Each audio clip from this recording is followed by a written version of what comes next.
Okay, second part of the video for you, and it has to do with steels or honing rods. There's the traditional one. I don't have one here anymore, but that you got like with your carving kit, steel lines on it. And the idea they work, but these are not about sharpening a knife. These are about maintaining a sharp knife.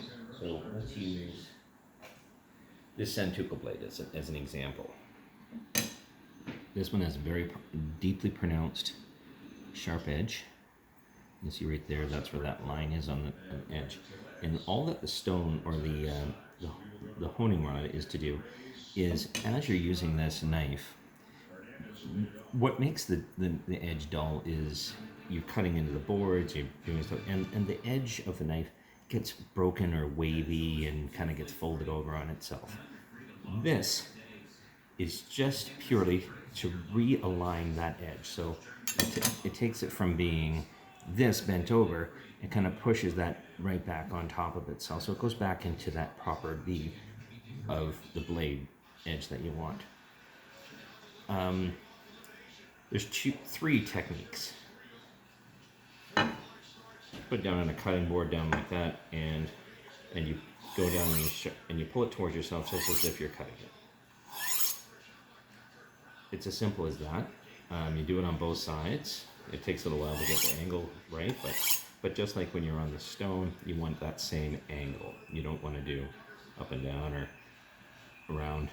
But as you're pulling the knife down, you want to draw it towards you. That's the idea. So, and that just realigns that edge. So that edge is perfect now. It's sharp. It's not. And that's what you would do before you use your knife every single time. When you're pulling your knife out to cut up some vegetables or whatever, you would do that. So these are two different types. This one here is diamond, so it's diamond grit on it. So it will really grab the knife, and you can feel it as you're pulling the blade down. Oh, I said there was three. Sorry, I'll go back. I only showed you one. There's the traditional shink, shink, shink, shink, shink like this. Don't do that. You're asking to cut yourself very badly, especially if it's a sharp knife. If you're going to hold it this way, just like that, again, the same angle, you want to maintain that 17 degrees, and as you pull, you draw. Now, a Santoku blade has a pretty straight edge to it, so it's a lot easier to demonstrate all of that. And the same as when you go towards you. Now, if you go towards you, there's a guard on it for a reason. You can keep it there, but be very aware and go slow. Do not go fast on this. So that's the three ways of using a honing rod. Diamond one is be more for it's like the blade. I can't cut through tomatoes. There's something wrong with it.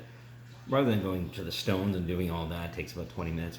Pull out one of these and just give it a couple of good pulls across, back and forth, and you'll feel it sharpen up.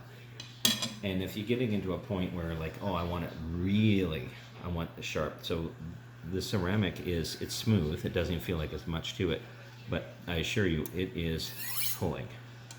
And this is more about getting that very fine razor sharp edge back on it. So if you wanted to cut something really fine,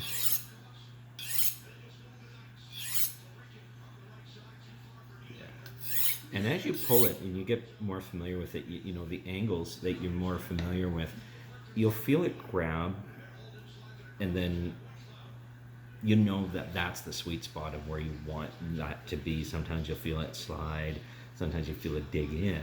Digging in is that's the blade actually gouging into the rod for whichever it is, and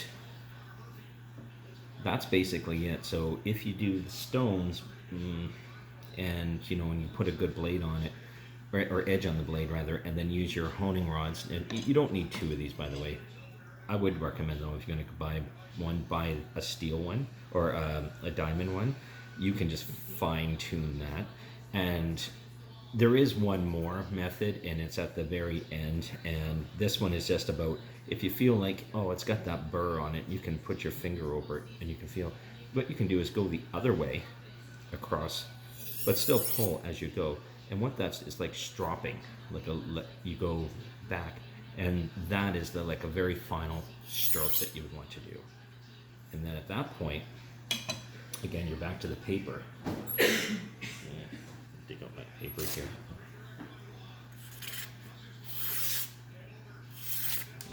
Yeah, that paper's wet. That's not going to demonstrate. But there you go. Again, any questions, just let me know.